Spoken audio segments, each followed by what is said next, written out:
CJM, c'est journalistique et de médiation. C'est un bon exercice de diction. C'est un nom tellement long que vous pouvez l'utiliser comme exercice de diction. On est désolé, on n'a pas réussi à faire plus court. Donc, l'objectif de CDJM, c'est d'être une instance de tripartite, voilà, de dialogue entre les médias et leur public.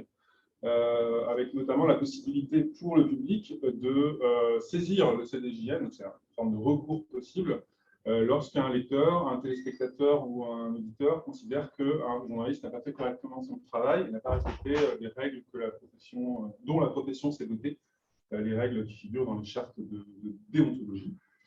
Donc, on offre ce recours et on va pouvoir comme ça analyser le travail des journalistes avec, comme le disait Pascal, avec un fonctionnement totalement tripartite qui va associer à la fois des journalistes, des membres de l'audience. Sandrine qui nous a rejoint fait partie du collège public qui représente l'audience à l'intérieur du CDJM, du conseil, et puis des représentants des patrons, des éditeurs.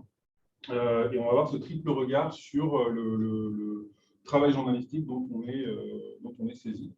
On va ensuite, j'aurai l'occasion de revenir sur la procédure plus en détail si vous le souhaitez, mais on va publier donc des avis officiels, en tout cas des avis bien rédigés avec soin et surtout issus d'une réflexion collective. On va pouvoir rédiger ces avis et les publier pour faire avancer un peu la réflexion sur la déontologie. Donc voilà en très gros le principe de base du CDJM. Après, on a aussi d'autres activités. En octobre 21, au septembre-octobre 21, vous avez rendu combien d'avis? Alors, on est à 40 avis depuis le début de la création en décembre 2019. J'ai d'autres chiffres éventuellement pour. Sinon, vous pouvez aller évidemment sur le site du CDJM, cdjm.org. Tout simplement. On peut retrouver ça sur le site. Alors, les derniers chiffres que j'ai sur les 22 premiers mois, quasiment 2 ans, on a 450 saisines, donc ça veut dire qu'il y a 450 personnes différentes. Du public, hein, que ce soit presse écrite, radio ou même le web. Exactement. Donc, ils nous ont saisi. Alors, ça peut être des individus, mais ça peut aussi être des personnes morales, ça peut être un syndicat, ça peut être un parti politique, ça peut être une entreprise qui nous saisit. Et ces 450 saisines portaient sur 200, là, visiblement, 200 actes journalistiques différents. Donc 200, parce que, pourquoi c'est différentiel? Parce qu'en fait, on a reçu parfois plusieurs saisines sur le même acte, parfois même des dizaines de saisines sur le même acte. Vous avez notamment sur Twitter des gens qui sont un peu organisés en collectif, qui ont repéré le conseil déontologique, le CDJM, comme un recours, un peu comme je pense dans leur esprit, ils associent ça au recours qui peut être fait auprès du CSA. Et du coup, ils jouent parfois sur les deux tableaux. En tout cas, aujourd'hui, ils se mobilisent à plusieurs, voire à beaucoup. Donc 450 saisines sur 200 actes, sachant que nous, qu'on soit saisi une seule fois ou qu'on soit saisi 10 fois, ça ne change pas grand-chose. Alors ça dépend quand même comment la saisine est formulée, quels sont les griefs exacts qu'on reproche aux journalistes ou à la chaîne en question. Donc un gros volume d'activité, et puis je dirais l'impression que le CDJM est très vite rentré dans les mœurs, comme un Pascal me souffle les chiffres. Ah oui, notre numéro est très très beau. Le CDJM est vite rentré dans les mœurs, c'est-à-dire qu'autant du côté journaliste, il y a encore des gens à convaincre, on en parlait avant de commencer la rencontre avec Pascal. On est un peu là à la rentrée très mobilisé sur rencontrer les journalistes, rencontrer les rédactions, présenter ce qu'on fait, présenter nos premiers bilans et puis espérer avoir plus de gens, plus d'adhésion, plus de gens qui nous rejoignent. Plus de réactions. Voilà. En revanche, côté public, l'adoption a été, j'ai envie de dire, quasi immédiate. C'est-à-dire que même avec le peu d'audience qu'on a et le peu de visibilité qu'on a, parce que même si nos décisions commencent à être relayées, mais ça prend du temps avant de s'installer dans le paysage, même avec ce peu de visibilité-là, les gens ont trouvé très, très vite le chemin du CDJM. Et c'est devenu assez naturel pour eux de dire bon, voilà, je ne suis pas content, tel journaliste n'a pas mal fait son boulot. Et quels sont les recours qui s'offrent à moi? Il y a ce machin, le conseil de déontologie, je vais voir le conseil de déontologie. C'est un peu ça qui est en train de s'installer, en tout cas côté public. Et quand je dis public, ce n'est pas forcément que le lecteur de base, hein, ça peut être un élu, le maire de Trappes, avec une nouvelle saisie, ça peut être une entreprise, ça peut être un homme politique, voilà, ça vient vraiment de toutes parts. Et ça, je pense que c'est une vraie marque de succès. Alors, le chiffre qu'on peut avancer aussi pour rassurer un peu nos amis journalistes qui regardent, c'est que sur les 200 actes journalistiques, 200 saisines, il y en a une part importante, de l'ordre de 70%, qui ne sont pas retenus. Donc, ça veut dire que dès la réception, quasiment, enfin pas tout à fait, parce qu'on a un bureau chaque semaine pour en parler quand même et donner sa chance à chaque saisine. Mais bon, dans 70% des cas, on ne retient pas. Alors, pourquoi on ne retient pas? Très souvent, pour des raisons non, je n'ai pas les chiffres sur les projets, mais c'est la ligne éditoriale. Voilà, ça veut dire qu'on va avoir effectivement une saisine qui va porter sur le choix éditorial d'un média. France Inter a encore invité Marine Le Pen ce matin, c'est la troisième fois depuis 6 mois, c'est scandaleux, machin, et le pluralisme. Et voilà. Donc nous, dans ce cas-là, on répond gentiment, chacun aura sa réponse, que c'est la liberté de France Inter d'inviter Marine Le Pen si elle le veut. Ça posera un problème au CSA, qui est là pour vérifier que mais ça ne pose pas un problème en termes de déontologie. Comment elle est interrogée, Marine Le Pen, et qu'est-ce qui lui sont posés, ce qu'on lui laisse dire, éventuellement ça peut faire l'objet d'un questionnement de type déontologique. En revanche, chaque média est libre de choisir les informations qu'il veut, et si ça vous embête, vous pouvez toujours changer de poste. Donc ça, c'est un élément important et un travail de pédagogie à faire auprès des gens qui nous saisissent, en leur disant, bah oui, le travail de la presse est libre et les journalistes ont cette liberté dans leur choix éditoriaux et c'est important qu'ils le conservent. Après, il y a le problème des saisines hors délai, c'est-à-dire qu'il faut que l'acte soit, l'acte journalistique a été publié ou diffusé dans les 3 mois. C'est le même délai pour la diffamation. On s'est un peu calé là-dessus pour éviter d'être sollicité sur des affaires trop anciennes, des journalistes qui quittaient leur poste. Puis bon, voilà, on considère que y a tellement de production que bon, si ça n'a pas posé de problème au bout de 3 mois, c'est que c'était pas si grave. On prenne des ontologies. Enfin, c'est le choix qu'on a fait dans les statuts. La France, c'est le premier pays qui a un conseil de déontologie? Non, on est même plutôt en retard. Je trouvais effectivement le chiffre. On est au 19e conseil de presse en Europe. En Europe? Ouais, sachant qu'il y a en Europe continentale, sachant que la Belgique en a 2. Un flamand et un wallon. La Suisse en a qu'un, mais la Belgique en a 2. Et le premier a été créé en Suède en 1907. Donc, il fonctionne depuis. Parce que 100 ans d'avance sur nous. Voilà, nous, en France, on est un peu en retard pour plein de raisons sur lesquelles je ne vais pas. Pardon ? Il y a même les 100 ans passés. Ils ont changé de nom récemment en Suède. Donc, c'est devenu pour en fait, parce que au départ, c'était sur la presse écrite seulement. Du coup, là, ils ont fait un peu plus général sur les médias. L'instance qui existe aujourd'hui, elle est plus récente, mais en fait, elle a pris le relais du conseil de presse qui existe depuis 1916. Une question aux auditeurs qui sont loin. Est-ce que vous nous entendez correctement? Si vous nous entendez correctement, faites-nous un signe en disant oui, on vous entend, par exemple. C'est bon, donc apparemment, vous nous entendez bien. Donc, on peut continuer sur ce rythme-là. Super. Merci à tous et toutes. Yann, continue. Donc, alors, tu voulais continuer sur le CDJM ou J'avais une question. Alors, les adhésions, vous êtes passé un peu vite sur les adhésions des médias, puisque vous avez dit qu'il n'y en a peut-être pas assez encore, il y a peu de médias qui ont adhéré. Est-ce qu'on peut savoir un petit peu plus Alors, il y a quand même pas mal de médias qui ont déjà adhéré. Contexte, le site pour le télétravail, c'est vrai que je l'ai pas dit. Moi, je suis journaliste à Contexte, qui est un site d'information sur les politiques publiques. Donc, je faisais partie des fondateurs. Briefing aussi. The Conversation France vient d'adhérer aussi. Et il y a pas mal de fédérations patronales, la FFAP, la Fédération française des agences de presse, qui a adhéré, le syndicat des radios libres a adhéré, Médiacité, je l'ai oublié parmi les médias, qui a adhéré aussi. Mais par rapport à d'autres pays où l'adhésion elle est généralisée, voire obligatoire, on est obligé d'adhérer au conseil de presse. Voilà. Ben là, les grands médias, radio, télé. Pour le moment, non pas. Ils ont le C100 comme organe de régulation. Oui, mais bon. Ils peuvent aussi adhérer au CDJM. D'accord. Ok. professionnelle, elle a représenté. Alors, le contexte, c'est un site d'information professionnelle. Et pareil, on est en contact avec d'autres organisations. Voilà. Alors, dans les organisations, on a quand même, et cette fois-ci côté du collège journaliste, le syndicat national des journalistes, le SNJ, le syndicat de la profession, et la CFDT, qui est le troisième. Donc ça, c'est quand même un gros renfort. Et puis, pas mal de collectifs de journalistes comme Informer n'est pas un délit.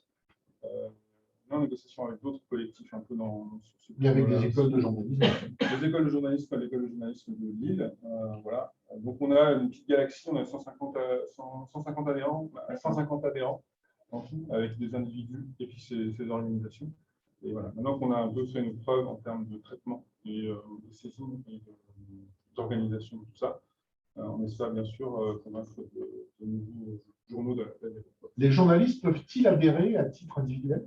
Tout à fait, c'est possible. C'est moins cher. Mais on peut aussi adhérer à titre individuel à l'un des collèges. Alors, sachant que toute adhésion est validée par les membres actuels du CDJF. C'est un principe de cooptation. Donc, si ça vous intéresse, ou si ça intéresse de faire adhérer votre média, votre organisation, Montpellier, Occitanie est membre depuis le départ, vous nous dites pourquoi, et ensuite on soumet la candidature au conseil d'administration. Ça se passe bien. Le seul exemple de candidature non retenue, c'était un homme politique.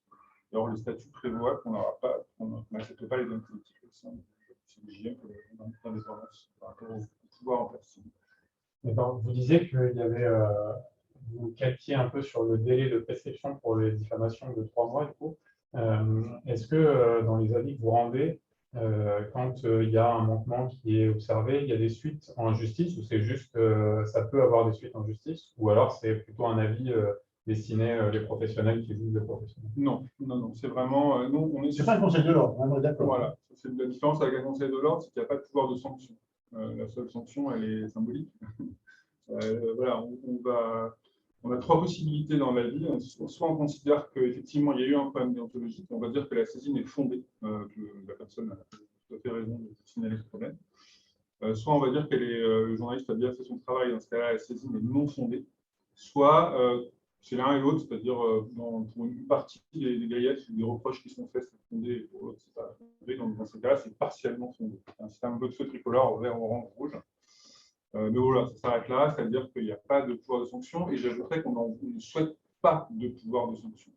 Je dis ça parce qu'on va rentrer dans une période présidentielle, certains partis qui ont des envies comme ça, le conseil de déontologie, parfois ils ont une vision un peu plus musclée du conseil de déontologie. Nous, on considère qu'un conseil de presse qui aurait un pouvoir de sanction, déjà ça n'existe pas ailleurs, on parlait des exemples européens, c'est pas comme ça que ça se passe dans l'Union européenne. Mais ça poserait même un problème en termes de respect de la liberté d'expression. Parce qu'un tel ou tel organisme considère que vous n'avez pas fait votre travail, vous êtes sanctionné, et ça vous coûte cher, et vous pouvez plus travailler après, voilà. Et bien, ça va vous empêcher, vous dissuader de vous exprimer et de continuer votre travail de journaliste. Donc là, ce n'est pas compatible, je vais faire notre vision de la chose, ce n'est pas compatible d'avoir un régime de sanctions avec l'idée de liberté d'expression de tout le monde. C'est très différent d'un médecin ou d'un avocat à qui on peut interdire d'exercer. On ne peut pas interdire l'exercice de la profession de journaliste. Ça, ce serait attentatoire à la liberté d'expression. Est-ce qu'il y a des journalistes qui saisissent le CDJM? Oui, ça arrive. Ouais. Ça arrive. Bon, alors, sachant que les auteurs des saisines sont toujours identifiés, on refuse les saisines anonymes. Ça peut être le cas dans certains conseils de presse, ce n'est pas le cas en France. Ce qui peut arriver, c'est arrivé une fois de mémoire, c'est d'anonymiser la personne dans la vie. C'est-à-dire que son nom ne figure pas dans la vie. Nous, on sait qui c'est. Voilà. Pourquoi? Parce qu'on veut que les gens qui prennent à partie un média ou un journaliste le fassent à visage découvert et que voilà, les journalistes qui est pris à partie sont un peu au moins sur un pied d'égalité sur ce aspect-là. Ce ne sont pas des gens. C'est un point sur lequel on a beaucoup discuté lors de la création. Personne n'est cloué au pilori instantanément. Voilà. Donc c'est important, ça nous a semblé important. Et puis il y a, pour des raisons, à mon avis, exceptionnelles, oui, de sécurité ou de protection de l'auteur de la saisine, on peut se permettre d'anonymiser, mais nous savons qui c'est. Okay. Et juste puisque c'est tripartite, comment ça fonctionne le siège des instances, enfin de l'instance, donc avec sur notre tripartite. Et il y a combien de représentants de chaque Alors, il y a 10 titulaires pour chaque collège, donc ça D'accord. fait x3 30 titulaires, et 10 suppléants, ça fait 30 suppléants. Voilà, sachant que dans l'organisation qu'on a aujourd'hui, les suppléants peuvent assister au conseil mensuel, mais ils ne peuvent pas voter, sauf s'il n'y a pas de place de suppléants. Donc, on a un système comme ça de collège électoral qu'on met en place. Les quelques fois où on a voté, c'est assez rare, puisqu'en fait, on essaye vraiment d'avoir un consensus. Vous verrez à la fin des avis, hein, c'est indiqué si c'est à l'issue d'un vote ou si c'est un consensus, et très souvent, c'est un consensus. Parce que, voilà. En fait, là, il y a quand même une discussion assez longue sur chaque avis, plus la préparation qui a été faite avant.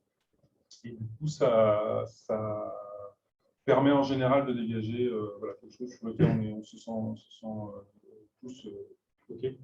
Et comme ça. Mais pour répondre précisément à la question, donc, le tripartisme, donc, au niveau du conseil d'administration, les adhérents, on en a parlé, il y en a un peu partout dans les 3 collèges. Au niveau du conseil d'administration, il y a 60 personnalités, 30 titulaires, 30 suppléants. Et ensuite, au niveau du bureau, on retrouve ce tripartisme avec pour chaque fonction un représentant du public, un représentant du public. Tout le monde a le même pouvoir, d'accord. Et au niveau de la présidence, donc nous avons une présidente qui représente les employeurs, enfin les éditeurs, pardon. C'est plus chic, les éditeurs. Nous avons un vice-président qui représente le public, et un autre vice-président, moi-même, qui représente les gens. On joue le jeu du tripartisme autant que possible, voilà, pour que chacun ait sa place et son mot à dire, à la fois sur le fonctionnement et puis sur les fameux avis. Si les gens dans le public qui sont loin de nous, vous voulez intervenir, levez la main et je vous donnerai la parole. Vous avez aussi la parole, bien entendu. Ici, vous avez la parole maintenant, c'est à vous. Alors, un avis, il est donné sur un cas particulier qui est soulevé. Est-ce qu'on peut imaginer qu'il fasse une sorte de jurisprudence, si c'est vraiment un problème fondamental, et que ça aille faire évoluer la charte de déontologie des journalistes, par exemple? Alors, c'est une très bonne question. Nous, on espère que d'avis en avis se forme. On va pas trop parler de jurisprudence parce que c'est peut-être un peu trop juridique. Sandrine va me dire qu'on n'est pas un tribunal, voilà. Mais on va dire une sorte de lecture des chartes déontologiques qui s'impose, je ne sais pas, mais en tout cas qui fait sens pour le reste de la profession. Et, ça commence un peu, alors pas forcément sur les avis, mais sur la recommandation qu'on a fait en termes de rectificatif, dont on parlera peut-être un peu plus tard. On commence à être cité en disant, bon, a priori, le Conseil de déontologie a pas mal réfléchi là-dessus, et voilà ce qu'ils en ont dit. Donc voilà, peut-être pour ça rendre ça un peu concret, je peux peut-être prendre l'exemple d'un ou deux avis. Volontiers. Voilà. Et je vais partager mon écran pour ceux qui sont à distance. Le tout dernier en date, qui concerne, ça c'est un bon exemple. Il concerne Binge Audio. Binge Audio, c'est un studio de podcast. Et ils ont fait une série de documentaires radio sur un militant breton accusé de collaboration. Donc, vous voyez que la saisine a été déposée par Pierre Cabioc. Et en fait, le documentaire porte sur son arrière-grand-père, Mathieu Cabioc.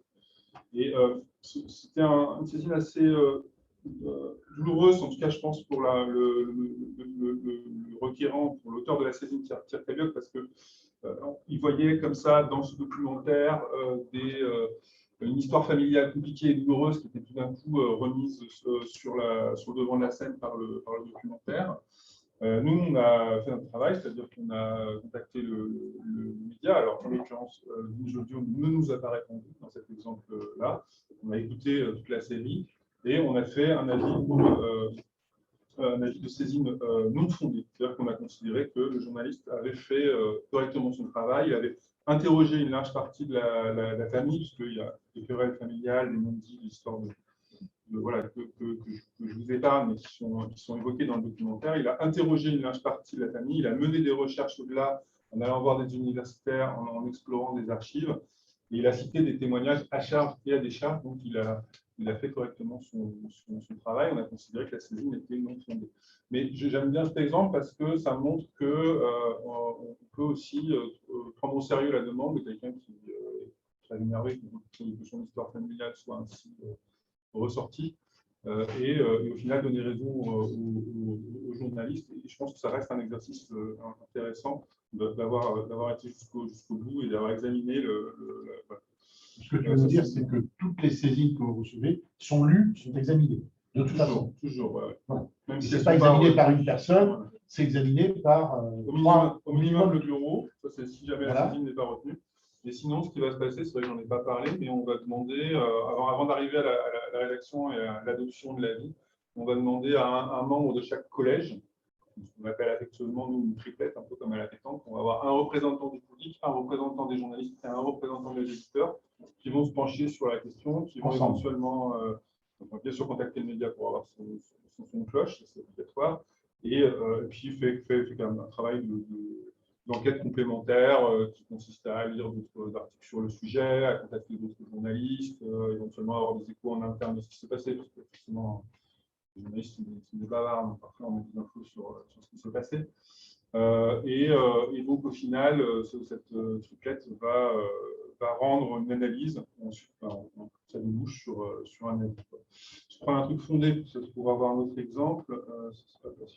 Ça, c'est pas mal. Ça. C'est le Jean-Michel Apathy, donc le fameux chroniqueur, qui fait un billet sur Jean-Luc Mélenchon, c'était sur LCI.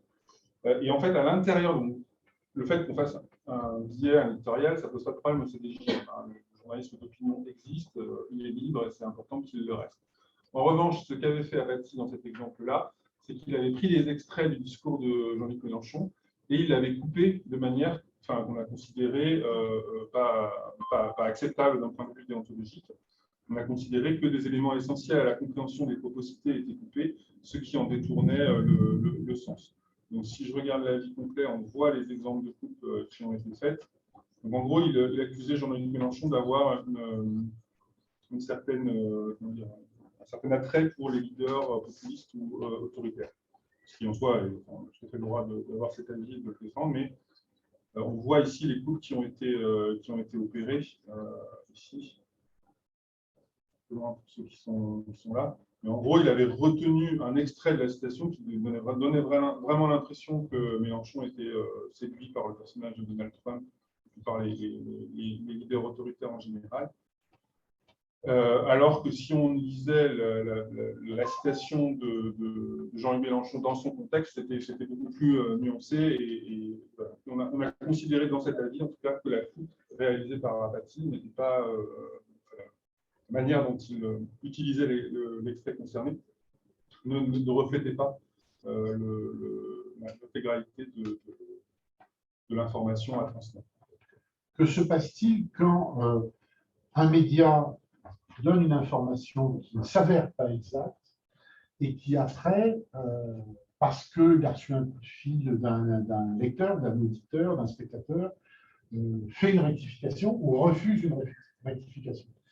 Alors, ça, c'est un très bon point, parce qu'en fait, si vous lisez les chartes, elles listent toutes les trois, donc on s'appuie sur trois chartes, qui sont la charte du SNJ, la plus ancienne au niveau français, la déclaration de Munich, qui est des années 70 au niveau européen, et la charte mondiale adoptée récemment à Tunis, la charte de la Fédération internationale du journalisme. Ces trois textes-là font référence à la rectification des erreurs et au devoir des journalistes de rectifier leurs erreurs. Donc, ça veut dire qu'on intègre le fait que les journalistes puissent faire des erreurs au fonctionnement global du journalisme. Ce n'est pas une science exacte. Ce que l'on sait aujourd'hui, on se rend compte le lendemain que Thiles, finalement, il est toujours vivant. Voilà. L'exemple de Thiles est très bon. Du coup, ça veut dire que vous pouvez, par exemple, on va prendre l'exemple de France Antilles. Ça, c'est un exemple qui a provoqué pas mal de débats chez nous aussi. C'est un titre de une sur un prévenu homosexuel et qui était. C'était le titre exact. L'homosexuel préférait les petits garçons. Donc, c'est une formule qui est associée homosexualité et pédophilie et nous a semblé assez évidemment problématique. Voilà, merci Pascal.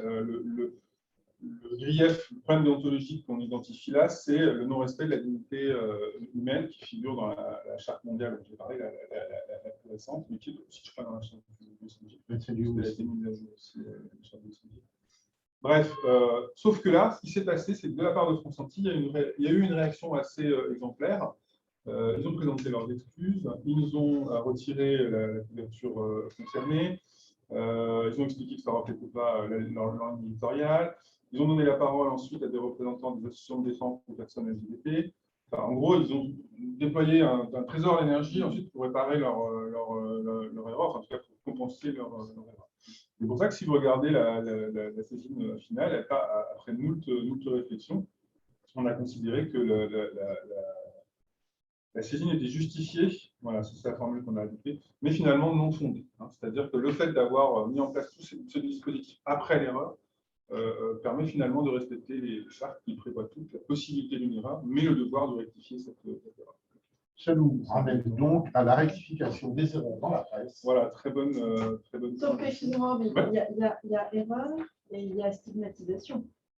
Là, oui, il y a les deux. Là, il y a les deux. C'est ça, c'est un peu. Alors, peut-être qu'il ne s'est pas rendu compte à quel point c'était tendancieux, ce qu'il avait écrit. Voilà. Donc, c'est là qu'il y a erreur, mais quand même, il a stigmatisé une population. C'est pour ça que ça a fait débat et c'est pour ça qu'on a même en interne un groupe de travail sur la question en disant est-ce qu'on ne devrait pas faire la distinction même si on ne fait pas, ça voilà. dépassera sur la stigmatisation.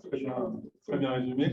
Est-ce qu'il ne faudrait pas qu'on prenne en compte non seulement l'erreur commise, mais aussi la gravité de cette erreur, et est-ce que c'est juste une faute d'inattention ou est-ce que c'est un dysfonctionnement déontologique majeur? On réfléchit à ces notions-là et pour adapter et avoir prendre vraiment en compte tous les cas de figure. C'est ça qui est aussi intéressant, maintenant qu'on a un petit peu de recul, c'est qu'on a les réactions que vous avez là et les réactions qu'on a aussi en interne.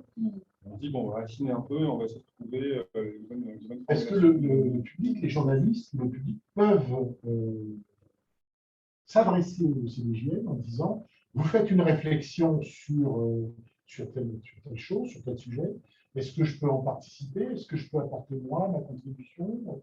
Est-ce qu'il y a quelque chose qui existe comme ça? Alors, on souhaite faire participer davantage les adhérents. Par exemple, sur des sujets scientifiques, où on doit avoir un peu de mal, nous, à se faire une idée de est-ce que le journaliste a bien fait son travail, à respecter l'obligation déontologique d'exactitude et de véracité des faits.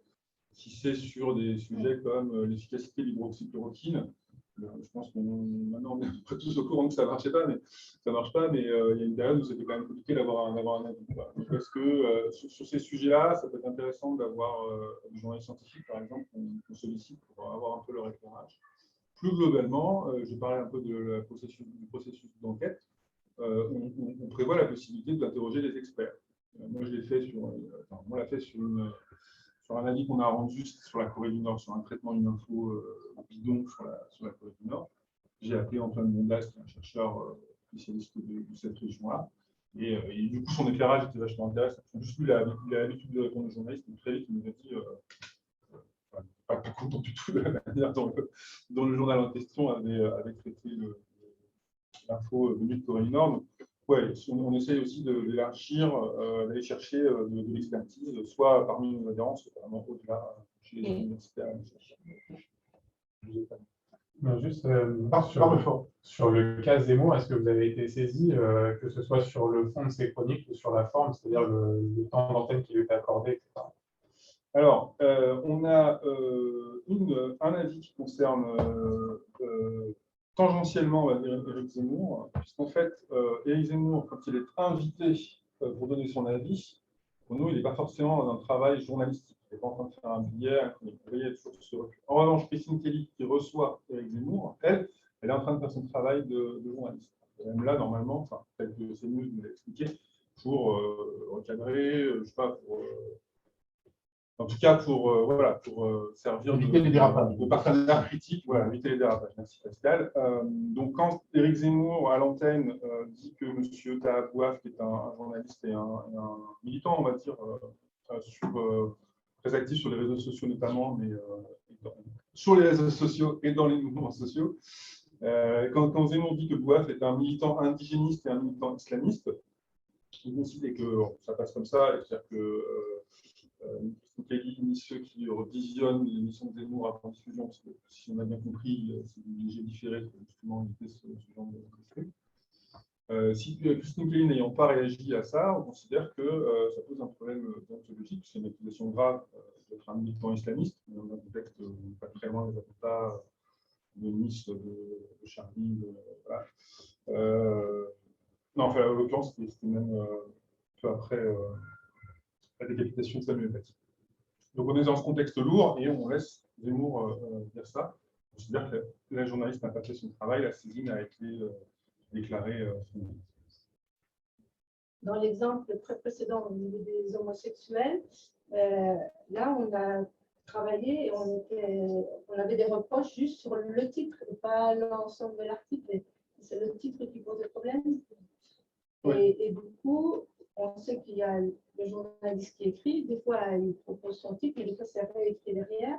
C'est qui est après reproché? C'est le journal, le journaliste, le SR. Très bonne remarque. C'est toujours le média. Hein, si vous regardez même la manière dont c'est présenté, c'est toujours CNews, c'est toujours Radio France. Enfin, France on va toujours pointer le média. Alors après, honnêtement, quand c'est à la télé et que c'est une personnalité, on parlait de Paty, de Zemmour, on ne va pas dire un chroniqueur de CNews dont le nom commence par un Z. Ça ne va pas trop. Là, effectivement, on va aussi citer les auteurs des articles, mais on pointe toujours le plus possible vers le média, puisque le journalisme, c'est un travail collectif la plupart du temps. Il y a toute une chaîne de métiers qui sont intégrés. Quand ça déconne, quand ça dérape, souvent, il y a des gens qui. C'est le collectif qui a mis. Exactement. Oui, moi j'ai une question sur le journalisme scientifique que vous avez un tout petit peu abordé. Mais comment vous faites, par exemple, par rapport à tout ce qui est aujourd'hui greenwashing, fake news et compagnie? Par exemple, je vais prendre l'exemple de l'hydrogène. Aujourd'hui, on a des tas de communications qui passent sur l'hydrogène. Tout le moindre, enfin, l'expert saura que c'est pas vrai. Et pourtant, ça passe. Alors. C'est pour ça que je parlais d'un territoire qui est plus compliqué pour nous, effectivement. Dès qu'on parle de matière scientifique, voilà, il faut s'y connaître, il faut savoir que l'hydrogène, ce n'est pas forcément l'idée du siècle, il y a plein de pour et de contre. C'est pas pour ou contre, c'est que, oui, enfin, il y a des sciences, il y a voilà. des résultats. Il y a des pour, il y a des contre et il y a la science. Mais nous, on va être prudents, je dirais, pour ne pas passer pour, on va dire, ceux qui essayent d'avoir la vérité sur tous les sujets. On va vraiment remonter à l'étape d'avant qui est le travail journalistique. Hein, donc, dans le cas hypothétique d'un papier sur l'hydrogène, un article qui dirait l'hydrogène c'est génial et qui omettrait plein de faits, ça pourrait rentrer dans le champ. Hein. Mais si j'amble sur mon article sur les avantages de l'hydrogène, que j'assume en disant voilà, je vais vous parler des avantages, je vous parlerai des inconvénients l'autre jour, ou alors un autre média parlera des inconvénients, ça peut se plaider. Hein. C'est pour ça que c'est assez compliqué. Là, je prends un exemple un peu, j'essaie de bricoler un exemple, mais en vrai, ça ne marche pas bien comme ça. Ce qui marche bien, c'est prendre le truc ensemble, regarder le titre, regarder le chapeau, regarder quel est le média, quelle est la présentation, quelle est l'image qui a été ajoutée, et évaluer l'ensemble du contenu journalistique. Même si c'est juste un tweet, ça arrive qu'on soit juste sur un tweet. On va vraiment prendre l'ensemble du tweet, la vidéo qui est avec, comment l'information est représentée, le contexte, ou l'absence de contexte. C'est la console, ça peut être aussi un problème. L'absence de contexte peut être un problème. Et on va réfléchir là-dessus. Mais effectivement, il y a des fois, c'est compliqué hein, de se faire un avis en disant est-ce que le journaliste a bien fait son travail, alors qu'il semble avoir rendu pas mal de choses. Oui, mais bon, son angle, c'était justement tel aspect. Oui, mais bon, malgré tout, il a quand même raté une partie du sujet. Vous voyez, c'est toujours compliqué. Mais heureusement, on a les chartes, hein, qui ont remonté les chartes pour revenir. Et on a les chartes, mais je dirais, on a aussi toutes les décisions des autres conseils de presse qu'on essaie de consulter. Les Belges en font trois par mois. Le médiateur de Radio-Canada, il fait quasiment tous les 15 jours, je pense. Il y a des analyses assez longues. Extrêmement très argumenté. Voilà. Et peut-être qu'ils ont plus de moyens. Est-ce qu'il y a une question de moyens pour le CDGM aussi par rapport à l'instance moyens, ça va. On a reçu des subventions. Maintenant, on a deux personnes à 3/4 temps. Ça fait 1,5 temps plein pour nous aider un peu à traiter tout ça et toute l'activité dont j'ai parlé. Ce qui nous manque, c'est davantage de réponses de la part des médias. Alors ça change. Là, maintenant, on a quasi systématiquement des réponses, pas systématiquement, mais très souvent des réponses.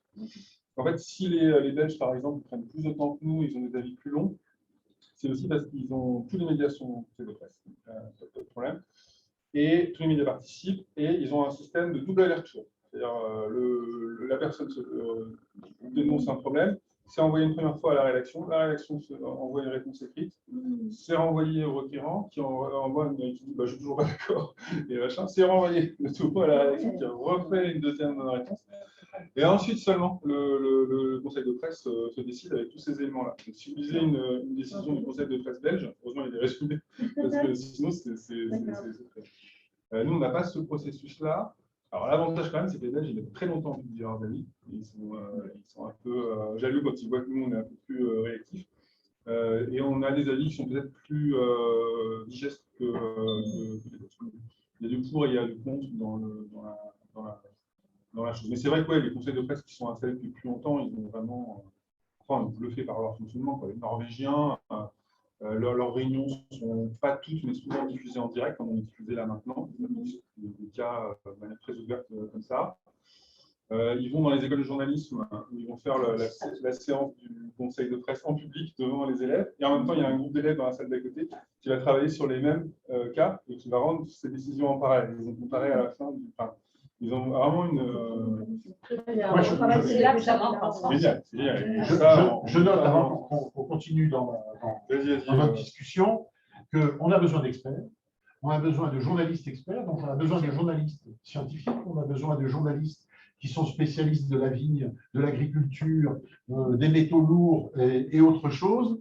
Donc, vous pouvez, vous, journalistes scientifiques, adhérer à titre individuel et sachant, quand vous aurez été accepté, que vous avez cette spécialité, vous risquez probablement, à un moment donné, d'être sollicité pour une expertise. C'est pas possible. Voilà. Donc, j'aimerais qu'on avance un petit peu maintenant que l'on parle. On avait commencé tout à l'heure la rectification des erreurs dans la presse et avec un guide qui va sortir ou qui est sorti. Voilà. Tiens-nous au courant. Alors, on a beaucoup parlé là des avis et ce côté un peu perfectard des JM, mais on essaye aussi d'être une ressource pour les journalistes et les rédacteurs. Et c'est pour ça qu'on on a publié une recommandation. Donc, pareil, c'est les Belges qui font, on a un peu triché sur eux parce qu'ils font ça depuis longtemps maintenant. Mais nous, on va le faire à notre manière et à notre sauce. Et la première recommandation qu'on publie, c'est sur la rectification des erreurs. Alors pourquoi? Déjà parce que c'est un thème sur lequel on a été pas mal saisi, on l'a évoqué déjà tout à l'heure. Il y a beaucoup de gens qui disent le journaliste, il y a une erreur dans ses papiers, mais il n'a pas bougé. Il fait le mort, il n'a pas répondu à mon mail, ou alors il a répondu qu'il allait le faire, mais en fait il n'a pas changé. Enfin, vous voyez, il y a ça, et puis il y a quelque chose que moi j'avais identifié, peut-être je l'avais partagé avec mes petits camarades, c'est maintenant on est sur le web, on a des contenus parfois hybrides, on a des contenus qui vont fonctionner par édition, je pense au podcast, je pense au journal télévisé bien sûr, je pense au magazine papier, mais on a aussi des contenus qui sont éditables à volonté et à vitam aeternam. Là, si je vais sur mon site perso et que je prends un article il y a 3 ans, je peux le corriger, je peux le mettre à jour si je veux. Donc, si on me signale une erreur, je n'ai pas de raison de ne pas la corriger, même si c'est 3 ans plus tard. Donc, ça peut être assez confus dans l'esprit de certains confrères. Quelles sont finalement les bonnes pratiques à avoir en matière de rectification des erreurs? Et si je suis un peu critique, cette confusion, ce flou qu'il peut y avoir avec les supports numériques et toute la variété de situations dont j'ai parlé, ça peut être aussi une bonne manière de planquer la poussière sous le tapis et de dire bon, laisse tomber, tu vois, on ne va pas se courir de cendres, on ne va pas exhiber nos plaies et nos erreurs, on va laisser tomber. Et ça, je pense que c'est pas bien. Personnellement, je pense que c'est des JM, c'est une position commune. Il y a un lien de confiance entre le lecteur et le média, et ce lien de confiance, il est brutalement remis en cause oui. quand le lecteur se rend compte que, 1, il y a une erreur, et 2, l'erreur n'a pas été corrigée. Donc, la problématique de rectification des erreurs, ce n'est pas juste pour le plaisir de respecter les chartes, c'est aussi, in fine, pour conserver un lien de confiance avec le lecteur. Un lecteur, un auditeur. Voilà. Et ça, c'est à titre individuel, mon lecteur et moi, mais c'est aussi collectif, le lecteur, avec la profession des journalistes, qui n'est pas la plus populaire en ce moment, je pense que vous l'aurez remarqué. Bon, du coup, on se dit, on va mettre tout ça à plat, on a interrogé une douzaine de responsables, de chefs à plume dans l'ensemble des médias. Alors, comment ça marche chez vous, les rectifications? De manière anonyme pour avoir un peu de parole la plus libre possible. On est une version PDF qu'on peut imprimer si vous voulez. Voilà. Mais sinon, je peux le mettre plus à gauche sur l'écran parce que là, on ne le verra pas. Ah oui, moi j'ai bougé le. Voilà. Magnifique Voilà. couverture, voilà, si vous voulez. Disponible dans toutes les bonnes librairies. Non, c'est pas vrai, juste téléchargeable sur le site. Donc, je reprends, tu me dis que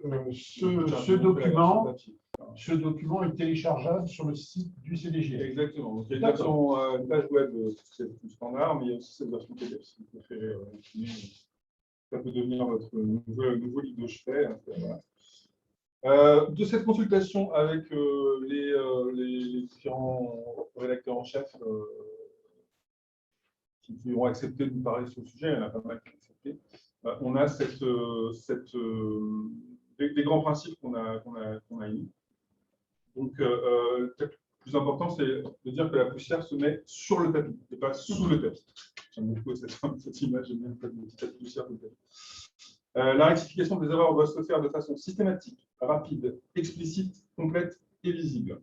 L'idée, c'est de maximiser les chances que le lecteur, l'auditeur ou le téléspectateur soit informé de l'erreur commise. Et voilà, on essaye d'encourager les journalistes à admettre très clairement devant leur public, lecteurs, auditeurs ou téléspectateurs, qu'une erreur a été commise et d'éviter de planter la même chose en espérant que ça ne se voit pas. Un point important, c'est aussi, je parlais des supports numériques. Qu'est-ce qu'on fait sur les supports numériques?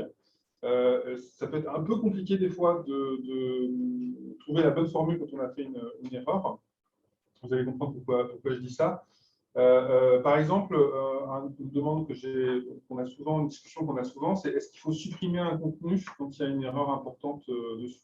Bah tiens, la mort de Paul Kiles. Voilà. J'ai publié un article, décès de Paul Kiles, annoncé par je sais pas, voilà. Bon, je me rends compte qu'il n'est pas mort. Je suis un peu embêté. Est-ce que je supprime la page web dans laquelle j'ai annoncé la mort de Paul Kiles? Le risque, si on fait ça, effectivement, on ne diffuse plus une fausse information, c'est déjà bien. Mais le problème, c'est qu'il y a pas mal de gens qui peuvent tomber sur la page et avoir soit une page d'erreur, soit être redirigés vers le mystère des sites web aujourd'hui. Et donc, pas savoir qu'en fait, Paul Kiles est bien vivant. Donc, nous, ce qu'on va demander, ce qu'on recommande aux lecteurs, aux rédactions web, c'est de ne pas supprimer, mais de modifier le titre, l'URL, tous les éléments, et de rappeler, en l'occurrence, pourquoi l'erreur a été commise et pourquoi. L'AFP a donné l'information, on l'a reprise de bonne foi, par exemple, on l'a reprise de bonne foi, et puis il semble que l'AFP a fait une rectification, donc on fait nous aussi une rectification. Voilà. Simplement, c'est vrai qu'il y a, ça je le sais, travailler en web depuis longtemps, il y a pas mal de rédacteurs qui ont un peu le réflexe de supprimer, ils ont préféré aller supprimer. Donc, avec le risque qu'effectivement les gens tombent sur des liens morts, sur des pages 400, des pages d'erreur, sans être informés. Okay, donc ça marche bien pour les pages web. Mais qu'est-ce qui se passe si je fais un tweet qui est erroné? Donc, du coup, je ne peux pas éditer le tweet a posteriori. D'accord? Donc, j'annonce la mort de Paul Kiles dans mon tweet. Le CDJ me dit qu'il ne faut pas supprimer. Oui, mais sauf que là, si je ne supprime pas, l'information va continuer à circuler. Alors, je peux faire une réponse à mon propre tweet pour dire finalement, c'est faux. Ça, j'ai vu certains rédacteurs le faire, mais ça ne marche pas. Parce qu'en fait, le premier tweet est tellement visible, il y a plein de gens qui vont commenter la mort de Paul Kiles sans voir qu'il y a un deuxième tweet accroché par. Dans ce cas-là, parce qu'il y a aussi, je sais pas, pour une vidéo sur TikTok, en gros, pour tous les endroits où on ne peut pas éditer un contenu déjà publié, notre recommandation, c'est effectivement de supprimer le tweet et d'en publier un deuxième, pour dire, contrairement à ce que nous avons informé. Voilà. Donc, on est obligé de prendre en compte tous les cas de figure, et nous, on résume ça en disant, la priorité, c'est de limiter au maximum la circulation de l'information erronée, tout en renforçant autant que possible la visibilité de l'information corrigée. Avec ce grand principe, normalement, vous pouvez l'appliquer à ce que vous faites sur Twitter, ce que vous faites sur TikTok, ce que vous faites sur Facebook. Sur Facebook, je peux modifier le post, donc je n'ai pas de raison de le supprimer. Sur LinkedIn, je peux le supprimer. Voilà. Donc, en fonction des cas, on va en discuter. En termes de crédibilité de la rédaction qui fait un rectificatif, c'est vu par les lecteurs comme une bêtise ou c'est plutôt un signe positif? C'est-à-dire que la rédaction s'est plantée, mais elle rectifie et elle dit on s'est planté. Dans 95% des cas, la réaction est très positive. En fait, les gens vous font pas, ça je le sais parce que, encore une fois, j'ai travaillé longtemps sur le web, j'étais rédacteur en chef adjoint en 89. Quand vous admettez une erreur, les gens vous font ensuite davantage confiance parce que vous avez été capable d'admettre l'erreur. En 89, on avait une conversation assez constante avec nos lecteurs. Et à chaque fois qu'on a admis nos erreurs, on a gagné en confiance. On le sentait dans les réactions. Voilà. Au contraire, quand on s'est un peu cramponné à un truc en disant l'info, bon, en fait, comme tu dis, l'info depuis ça a changé un peu, ou on a eu des. Mais on maintient quand même nos informations parce que voilà, ça arrive hein, des fois qu'on s'arc-boute un peu sur sa version des faits. Les lecteurs le voyaient très vite. Ils disaient ouais, en fait, là, vous êtes en train de vous n'avez pas envie de. Pas pipoter, mais vous n'avez pas envie de vous remettre en cause ou de dire, mais en vrai, vous feriez mieux de le faire. Souvent, ils avaient raison. Du coup, quelques heures après, souvent, on réadaptait la chose. L'avantage du web, c'est que le truc est mobile, la matière est plastique, ça change. Et peut-être pour finir et continuer après les questions, on a listé une série de bons réflexes en essayant d'être très pratique. Et en distinguant, je vous disais, les contenus qui sont diffusés par édition. Donc ça peut être un quotidien, ça peut être un journal radio-diffusé, télévisé, mais ça peut être aussi une newsletter, une édition de newsletter.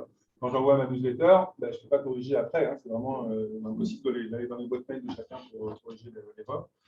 Et même chose pour un épisode de podcast où, une fois que c'est diffusé, on peut éventuellement retirer l'épisode, mais c'est assez lourd à faire. Donc, dans ces cas-là, le rectificatif doit être diffusé, sinon dans l'édition suivante, du moins le plus rapidement possible. Je prévois le cas où, effectivement, c'est un peu compliqué de vérifier, je suis d'accord, mais autant que possible, évidemment, dans l'édition suivante, sinon le plus rapidement possible. Et ce qui est important pour nous, et là, c'est très peu fait aujourd'hui, donc c'est vraiment sur vous pour défendre cette pratique-là, on pense que le rectificatif doit être visible dans les pages qui présentent l'édition concernée sur les supports numériques. Typiquement, vous avez fait un épisode de podcast. Il y a une erreur quelque part à l'intérieur, à la minute 12, votre invité dit une grosse bêtise et puis ne pas rectifier. Évidemment, l'épisode suivant du podcast, vous allez dire la dernière fois, notre invité a dit ceci et c'est une erreur. Mais nous, ce qu'on vous encourage à faire en tout cas, c'est aussi dans la page qui présente l'épisode, d'avoir un petit boîte quelque part qui vous permet de dire attention, minute 32, se passe ça. Et voilà, comme ça, le lecteur qui arrive, qui boule, qui écoute cet épisode en particulier, il a une petite chance, une bonne chance. Donc, on peut espérer qu'il le voit. Donc, ça peut se faire aussi dans la présentation du podcast sur les plateformes, sur Spotify ou sur les autres. Il y a toujours un petit texte de présentation du podcast. Nous, on pense que c'est bien que le rectificatif figure aussi à cet endroit-là. Il y a des médias anglo-saxons qui le font assez bien, de manière assez rigoureuse. C'est encore assez rare en France que dans ce type de cas, on ait le rectificatif apparent, et pas juste dans l'édition suivante. Et après, on a le cas des contenus modifiables en ligne. Bon, j'en ai parlé, hein, c'est vrai que c'est plus simple, parce que c'est plastique, donc c'est comme de la pâte à modeler, on peut le modifier en permanence. Et dans ces cas-là, on va rectifier et on va mettre un rectificatif. Ça aussi, en France, vous avez quand même pas mal de journalistes qui vont rectifier, ils ne vont pas dire qu'ils ont rectifié.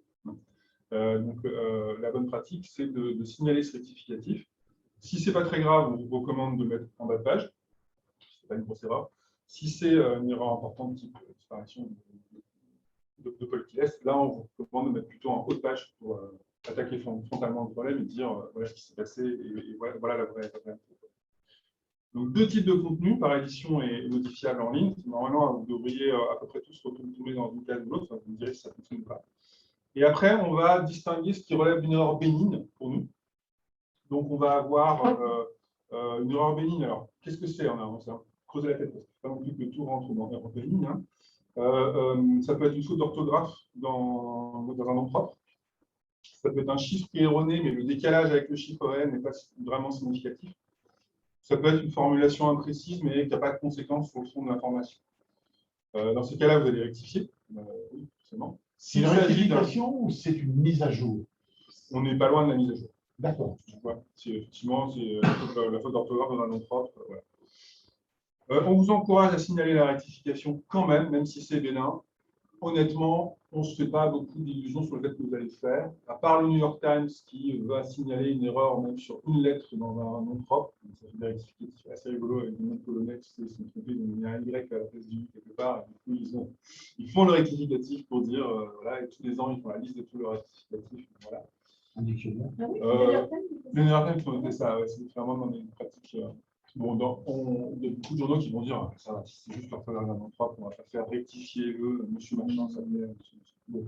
Du coup, on s'en est tiré en mettant signaler la rectification si on le juge nécessaire. Donc, on vous laisse seul en face de votre conscience pour savoir si vous devez signaler. On vous a mis un petit exemple un peu rigolo. Donc là, c'est quelqu'un qui avait écrit pour le capital de la Sildavie. C'est évidemment des exemples fictifs. On n'a pas mis des vrais exemples, ce serait un peu dur pour les confrères ou consoeurs concernés. Donc là, on a imaginé qu'on s'est trompé sur l'orthographe de la capitale de la Sildavie ou sur le nombre d'habitants, mais pas des erreurs très graves. Vous voyez, on a mis 122 000 à la place de 132 000. Bon. Si vous le rectifiez et que vous ne le signalez pas ensuite, c'est... Alors, qu'est-ce qui se passe si c'est un contenu par édition? Si ce type d'erreur bénigne est apparu dans un quotidien ou dans un... Eh bien, il ne rien se passer. Là, c'est vrai que ça peut être un peu bizarre si vous achetez, je sais pas, l'Obs cette semaine et que vous dites page 42 de notre édition de la semaine dernière, il y avait un tréma en trop sur le nombre. Ça, peut-être, pourquoi pas. Mais en tout cas, nous, on n'a pas de recommandation précise à vous faire puisqu'il s'agit d'une erreur bénigne qui ne modifie pas de façon substantielle le sens de l'information publique. C'est les relecteurs, les relectures, les secrétariats de l'action, les linguistes et autres qui avaient avant dans la rédaction et qui en a de moins en moins. J'ai un exemple qui va te plaire, Pascal. J'ai un contre-exemple qui va te plaire. C'est un média, un hebdomadaire qui nous a dit si on a oublié un crédit photo, on va le corriger dans l'édition suivante. Parce qu'en fait, ça a un impact sur le photographe qui ne peut pas prévaloir d'une publication dans le magazine. Alors, c'est vraiment juste un détail sur le bas. C'est quasiment juridique, ça l'aide l'auteur. Ouais, il me l'a plus présenté comme pas forcément comme une obligation juridique, mais je considère que ça avait un impact. C'est une erreur qui avait un impact, donc ça l'essai juridique. L'essai juridique, c'est le droit d'auteur. Bien sûr. On va passer à deuxième étage de la fusée. Il avait été payé de la dans tous les cas, il a été payé, c'est juste qu'il n'y a pas son nom. Alors, que faire en cas d'erreur significative? Donc, on va passer au deuxième étage de la fusée.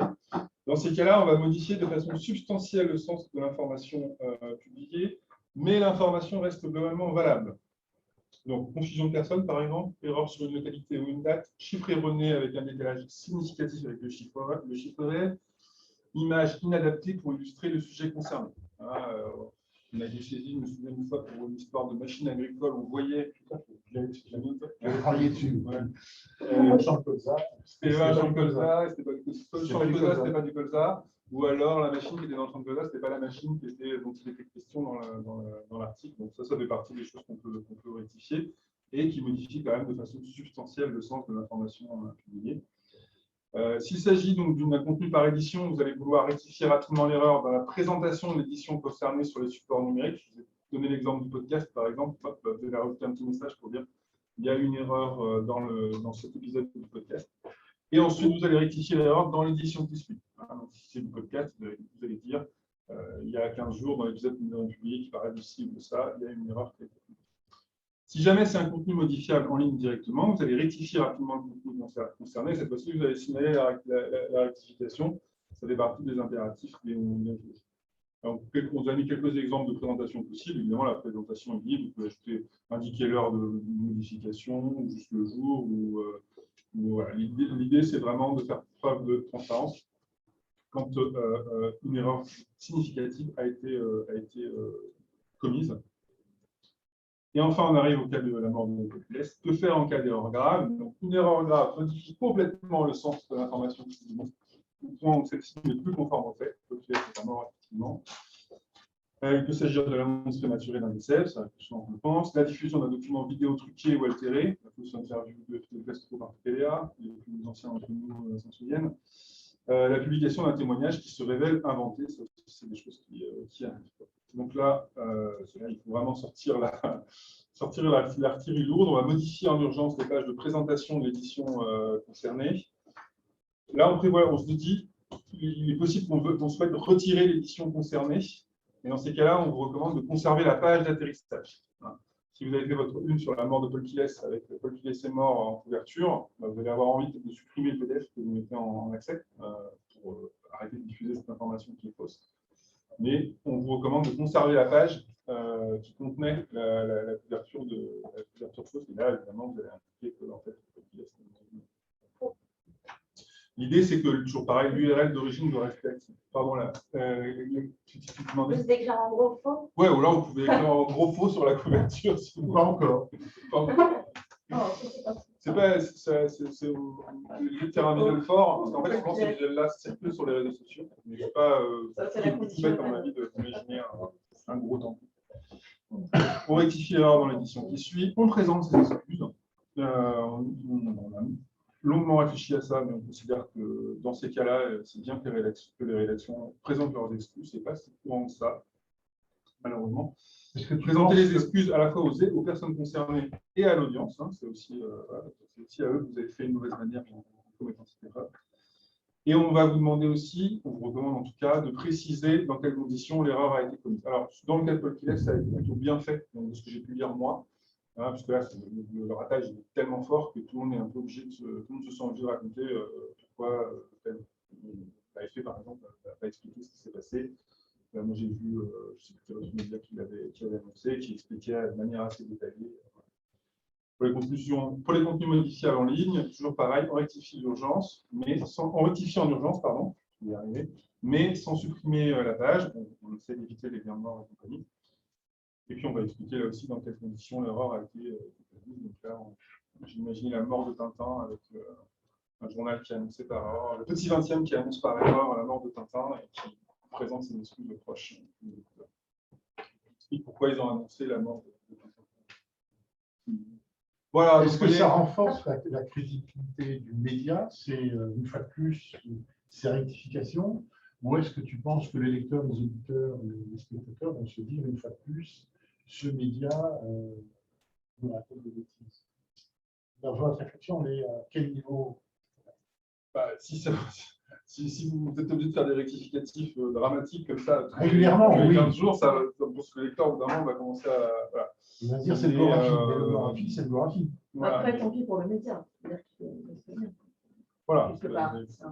Là, on tombe dans quels sont finalement vos process internes. C'est vrai qu'on n'a pas mis en exergue, mis en avant dans le relation, parce qu'on ne voulait pas forcément aller aussi loin, puis on réfléchit plutôt à la manière dont on présente la chose au lecteur.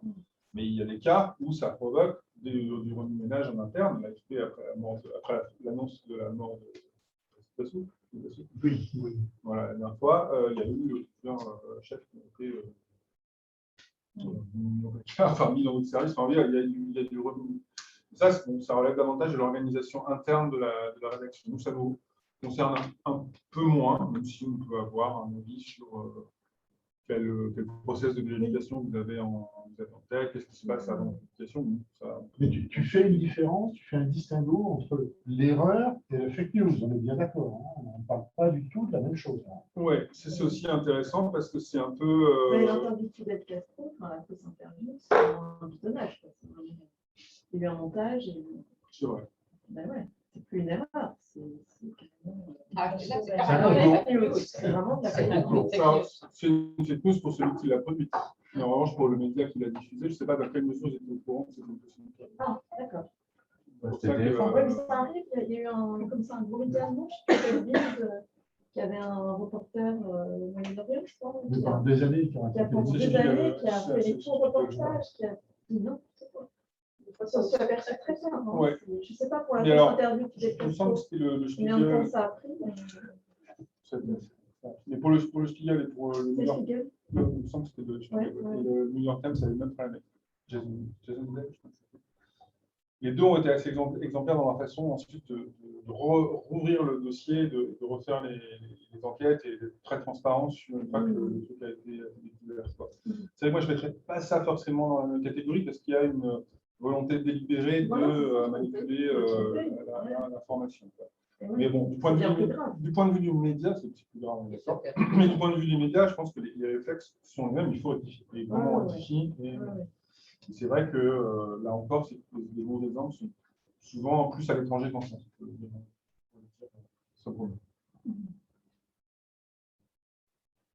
Est-ce que vous avez des questions?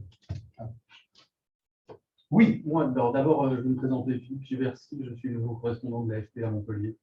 Ah, Bonjour. Désolé d'arriver en retard, j'écoutais notre nouveau côté de l'Hérault. Non, voilà, avec nous, on fait évidemment jamais d'erreur, et qu'on en fait, on les corrige immédiatement. Enfin, on a toute une charte, et si quelqu'un est intéressé de savoir comment et pourquoi on le fait.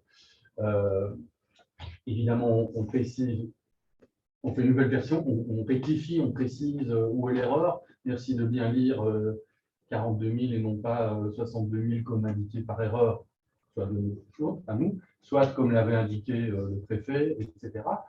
Et on termine en disant voici la dépêche corrigée. Donc il y a une nouvelle version rectifiée, et en même temps, le lecteur sait où était l'erreur. Parce que certains corrigent en disant il y avait une erreur dans notre communiqué, voici une nouvelle version, mais on a les deux, l'ancienne et la nouvelle, on ne sait pas où était la faute.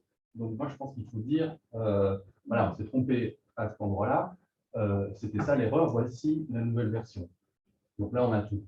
Après, je crois qu'on produit 2000 dépêches par jour, ce qui fait forcément, il y a des petites erreurs bénignes, il y en a des graves.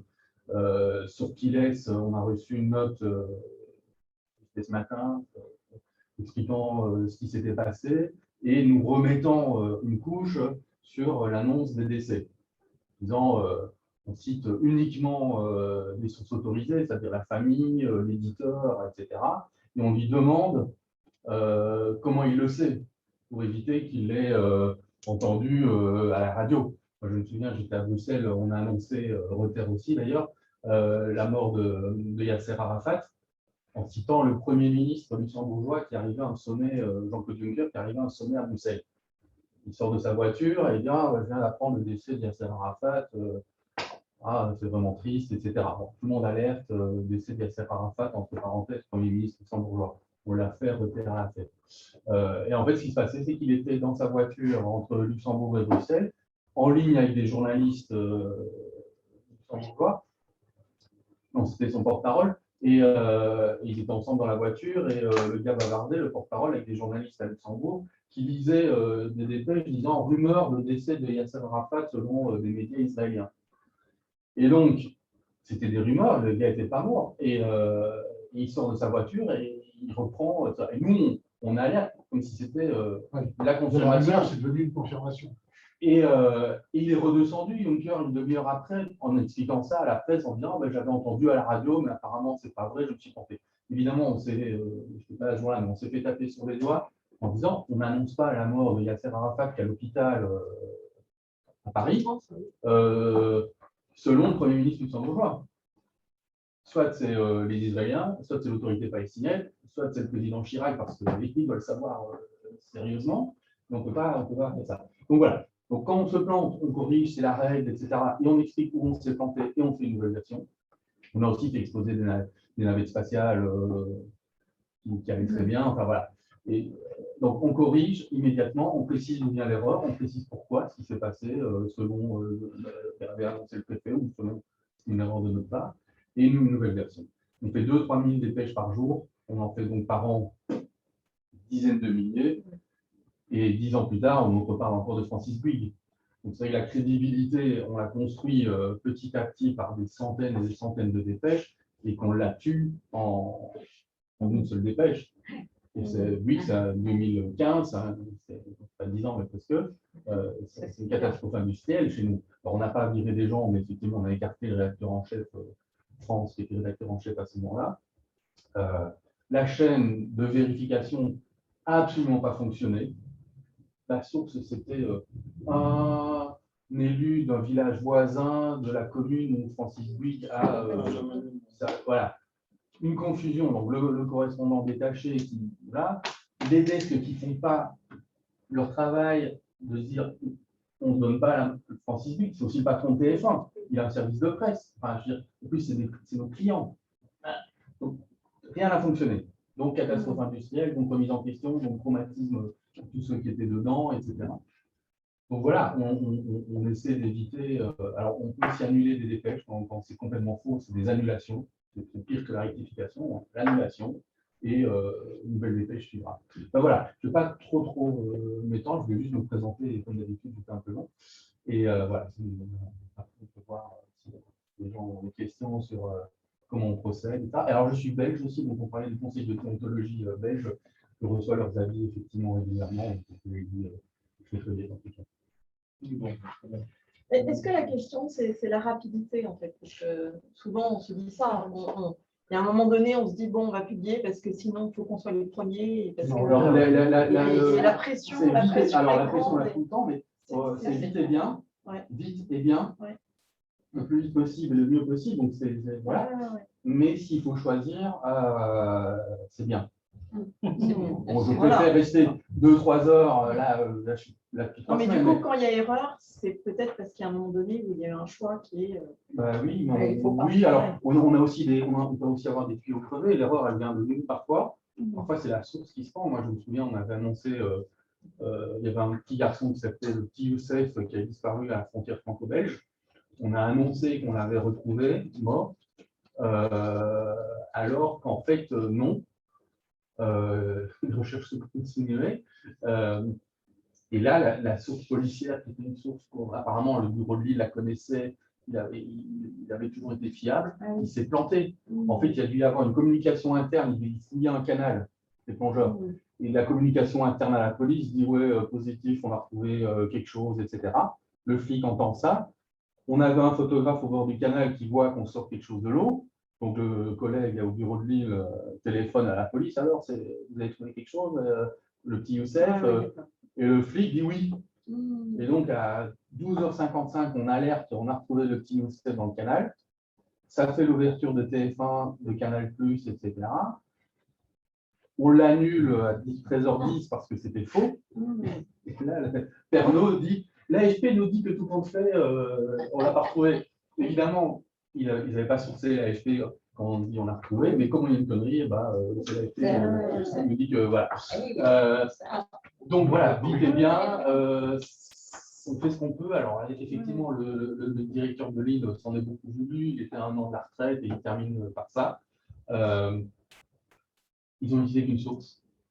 Une source fiable, alors quand vous connaissez le gars là, à la police ici ou à la gendarmerie de Montpellier qui depuis 10 ans vous donne des bonnes infos, et il vous dit où on a retrouvé, est-ce que vous allez vraiment appeler une deuxième source qui en saura, voilà, donc, le gars il est allé et au pire moment on passe 5 minutes avant 13h, voilà. Donc ça, un tuyau crevé, ça peut nous arriver. De toute façon, il faut corriger. Parfois, c'est nous, on va trop vite, on a omis quelque chose d'autre. Parfois, ça vient de la source qui s'est trompée. Mais ce que je retiens, c'est l'idée de réaction collective et de réflexion collective. Et ça, on l'a mis aussi dans notre recommandation. C'est pas mal de prendre un peu de temps en interne pour, évidemment, l'AFP, c'est codifié depuis longtemps, mais ce n'est pas forcément le cas partout, sur bien poser les règles en cas de problème. Et par exemple, un jeune journaliste qui débarque dans la rédac, qui est permanence le week-end, il est un document interne, un semblant de règles vers lequel se tourner si effectivement le cas se passe. Sinon, il y a effectivement, on va avoir le chef très sourcilleux qui va dire ah non, tu as mis le rectificatif, et puis le chef un peu plus lent qui va dire laisse tomber. Enfin, voilà. Nous, on pense que ça va faire l'objet d'une réflexion collective au sein des rédactions. Ça peut être un petit document interne qui dit voilà, comment ça doit être. Comment vous allez travailler avec les écoles de journalisme, justement? Moi, je suis une table ronde aux assises du journalisme, donc. Alors, on se verra. Voilà, donc comment vous allez persuader ces jeunes journalistes? Alors, ça tombe bien que demain après-midi, je rentre de Montpellier et je vais direct au CFJ, parce qu'ils ont une session éthique en ce moment. Et ils ont bien repéré l'existence du CDGM, parce que j'en ai 3 ou 4 au téléphone déjà sur des sujets à faire autour de ce système-là. Donc, on va présenter l'action du CDGM, un peu ce que je fais là ce soir avec vous, mais avec les étudiants. Le SJ est adhérent du CDJM, Lille. avec nous, donc on aura aussi l'occasion, je pense, de faire des sessions. Le truc, c'est que les écoles de journalisme, pour être reconnues, pour avoir le label école reconnue, sont obligées d'avoir un enseignement de la déontologie. Et c'est pas toujours très bien fait. Non. Ou, voilà. Non. Mais là, du coup, ils ont bien repéré. Ils sont Montpellier. Montpellier, je ne sais pas. Honnêtement, je me perds parce qu'en ce moment, on a des contacts un peu avec beaucoup de gens et beaucoup d'écoles. Mais sur l'ensemble de des toute écoles de manière, journalisme, il y en a 13 qui sont Ah oui. c'est tout. voilà. Oui, Cette thèse-là, il y en a qui travaillent plus ou moins bien. Hein. voilà. C'est très Partout, il y a des rédactions qui se parlent très bien, il y a des rédactions qui sont plus légères. Oui, mais enfin, les écoles, c'est quand même important, surtout s'il y en a 13. Mais je suis d'accord et je pense Il y a qu'elles 13 reconnus par la profession. elles en sont conscientes parce qu'effectivement, le label reconnu, et puis bon, même pour ce qui est de celles qui ne sont pas reconnues, c'est pas mal aussi d'avoir un module déontologique quelque part dans le cursus, quoi. Mais c'est vrai que j'entends des gens dans les rencontres que je fais qui disent ah bah moi, j'avais parlé de ça à l'école. Là où je te rejoins, c'est moi j'arrive avec mes chartes, puis on me dit ah oui, non, c'est un peu de souvenir, quoi. Voilà. C'est une école de journalisme reconnue, normalement les règles sont précises et donc voilà, donc, les écoles ont bien compris qu'on existait et elles sont de plus en plus nombreuses à faire appel à nous. Moi, je ne suis pas non plus parmi les plus capés, les plus experts à l'intérieur du CDJM. Je pense à Pierre Gantz, par exemple, qui est vraiment un des référents, qui a contribué à écrire l'une des chartes, la charte mondiale. Il dit qu'il en a fait un tiers. Je ne sais pas. Ah oui. Voilà, mais forcément, ces gens-là, vous mettez en face des étudiants, ça marche très bien. Parce que, oui, juste à rajouter que nous, nos règles éditoriales de dépêche, etc., s'appliquent aussi à nos activités sur les réseaux sociaux. Oui. On doit respecter les mêmes règles de fiabilité et de rectification si on utilise Twitter à titre personnel. Voilà, je lisais les tweets, je suis des tweets ici depuis des tweets à la veille, depuis quelques semaines, et il y a un gars qui annonce, un journaliste, je crois, il y a un type qui est rentré avec une arme dans une école à Nîmes. Il y a des gens qui s'inquiètent, quelle école, etc. Enfin, etc. Et moi aussi, alors j'ai appelé le préfet, ah ben non, c'est un gars, il était bourré, enfin, il n'y a pas de blessé, il n'y a rien. Et en fait, il y avait des gens en dessous du tweet qui disaient, c'est quelle école, et ça. Et j'ai jamais vu, j'ai regardé plusieurs heures plus tard, jamais vu de précision, de correction, en fait, c'était une fausse alerte, ou il y a, enfin, voilà. Et en tout cas, nous, si on fait une erreur, on doit la corriger. On doit pas d'un journaliste, j'imagine. C'était le tweet d'un média. Un média? Ah, c'est d'un média local. Mais je ne veux pas cibler, mais je pense que là, ils auraient dû effectivement dire terminer l'histoire. On ouvre une histoire, on la termine. Voilà, et c'était pas faux ce qu'il disait, il y a effectivement une intrusion, mais il y a aucun contexte. Et voilà, et les gens, il y avait des parents d'élèves qui s'inquiétaient. Je pense que c'est. Voilà. Donc, mais en tout cas, ce que je veux dire, c'est que les règles s'appliquent aussi sur Twitter. On est journaliste, même si on écrit un petit tweet. Bien sûr. Voilà. Tout à fait d'accord avec ça. Oui, on a une responsabilité à partir du moment où on tweet. On est d'accord. Il faut considérer que tout ce qui est sur Twitter et les autres médias, c'est public. Et il faut se poser 3 questions. Est-ce que j'oserais dire ça à mon chef, à ma mère et à ma femme? Si on répond non, il ne faut pas le faire. Donc, si non, à 3 ou à l'un des 3 Est-ce que je suis prêt à défendre mon tweet devant mon directeur? Tous les médias français, c'est de la merde. Attends, c'est le client aussi. Donc, si je ne suis pas sûr que je suis prêt à défendre ça devant mon employeur, je ne le fais pas. Si je commence à insulter des propos racistes dont ma mère aurait honte, je ne le fais pas non plus. Et si je dragouille sur Twitter, je ne le fais pas non plus. Donc, il faut toujours se dire, j'ai ma responsabilité identique. J'ai un réserve sur la drague. Je pense que le journaliste peut encore s'autoriser la drague. Tu peux, mais il faut être sûr de pouvoir l'assumer devant son partenaire ou sa partenaire. Pour ajouter les enfants aussi, peut-être, parce qu'il y a une grosse problématique sur l'information des jeunes. Ouais.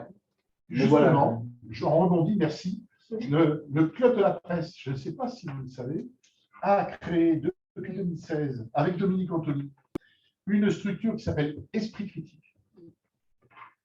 C'est un tandem de journalistes et de communicants qui vont dans les collèges et les lycées à Montpellier, à Toulouse, à Perpignan, à Béziers, à Lunel, Agde et ailleurs, et proposent aux jeunes collégiens et lycéens, ça c'est le document qu'on leur donne, de réfléchir sur la fabrique de l'information et comment est-ce qu'on fait des fake news, comment est-ce qu'on les repère et comment est-ce qu'on les rejette. Donc, merci Dominique Anthony. Pour celles et ceux qui ne connaissent pas, Esprit Critique, ça existe depuis 2016 et ça fonctionne parfaitement. Combien d'ateliers chaque année? Il y a une centaine d'ateliers chaque année. Ils ont commencé par l'UNEF à un moment où ça allait On mal. a- exactement, ils ont commencé par l'UNEF, c'est après les attentats Après, de 2015. oui. Et ils ont commencé par l'UNEF au moment où il y avait beaucoup la cellule qui- Et on travaillait sur le racisme. Est-ce que ce serait la phrase de conclusion?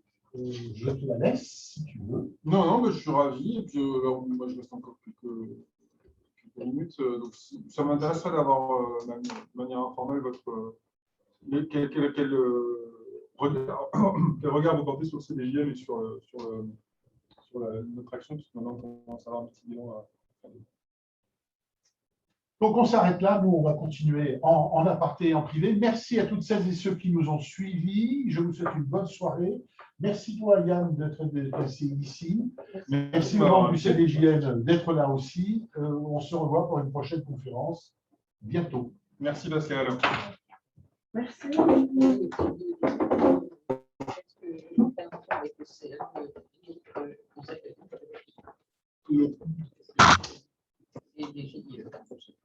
ODI. Ah, l'ODI. Alors, en fait, l'ODI,